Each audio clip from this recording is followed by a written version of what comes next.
अगर बीसीसीआई ने ललित मोदी की बात मान ली होती तो 1995 या 96 में ही आईपीएल शुरू हो जाता। जी हाँ, दरअसल ललित मोदी अमेरिका से पढ़ाई करके आए थे, उन्होंने एनबीए देखा हुआ था, तो उन्होंने सोचा कि ऐसा ही कुछ इंडिया में क्रिकेट के साथ भी किया जा सकता है। ये हम 1990s की बात कर रहे हैं, तो उस टाइम T20 तो होता नहीं था। तो ललित मोदी ने बीसीसीआई के सामने एक 50 ओवर टूर्नामेंट का प्रपोजल रखा। मोदी ने बीसीसीआई को बताया कि इस टूर्नामेंट का नाम होगा इंडियन क्रिकेट लीग लिमिटेड और इसमें सिटी बेस्ड टीम्स होंगी जिसमें इंडियन और ओवरसीज प्लेयर्स दोनों पार्टिसिपेट करेंगे। लेकिन बीसीसीआई ने मोदी के इस प्लान में ज्यादा इंटरेस्ट नहीं दिखाया था। रीजन यह था कि सबसे पहले तो मोदी ने जो प्लान बताया था उसमें काफी सारा पैसा लगने वाला था, प्लस बीसीसीआई को यह भी पसंद नहीं था कि इस लीग में जो टीम्स होने वाली हैं उनकी ओनरशिप किसी थर्ड पार्टी प्राइवेट ऑर्गेनाइजेशन के पास रहेगी। तो इस तरह ललित मोदी का प्रपोजल रिजेक्ट हो गया। नोट करने वाली बात है कि ये उस समय की बात है जब ललित मोदी क्रिकेट की दुनिया में ऐसे कोई इन्फ्लुएंशियल फिगर नहीं होते थे, वो बस एक बिजनेसमैन थे। तो यहां से ललित मोदी को यह समझ आया था कि अगर सिस्टम को बदलना है तो सिस्टम का हिस्सा बनना पड़ेगा। उनके पास कुछ यूजफुल रिसोर्सेज तो थे ही। सबसे पहले तो एक बिजनेस बैकग्राउंड था, प्लस पॉलिटिकल कनेक्शंस थे,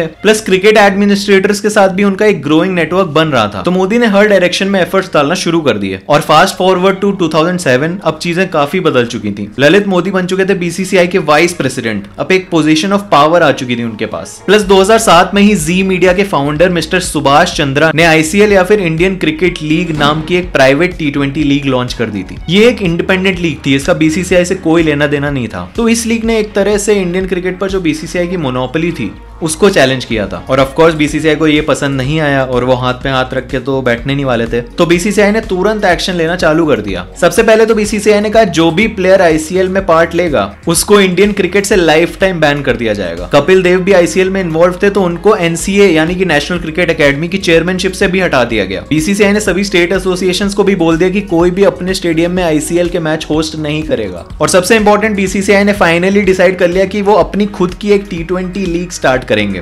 प्लान तो ऑलरेडी था ही ललित मोदी के पास। T20 वर्ल्ड कप का पहला एडिशन स्टार्ट हुआ 11 सितंबर 2007 को और उसके ठीक 2 दिन बाद बीसीसीआई ने ये अनाउंस कर दिया कि वो एक franchise based T20 league launch करने जा रहे हैं जिसका नाम होगा इंडियन प्रीमियर लीग या फिर आईपीएल और ये शुरू होगी अगले साल के अप्रैल महीने में। तो इससे आई थिंक कई लोगों का ये वहम भी टूट गया होगा कि T20 वर्ल्ड कप इंडिया ने जीता था, इस वजह से आईपीएल शुरू हुआ था। तो ऐसा कुछ नहीं है, आईपीएल का प्लान काफी पहले से बन चुका था।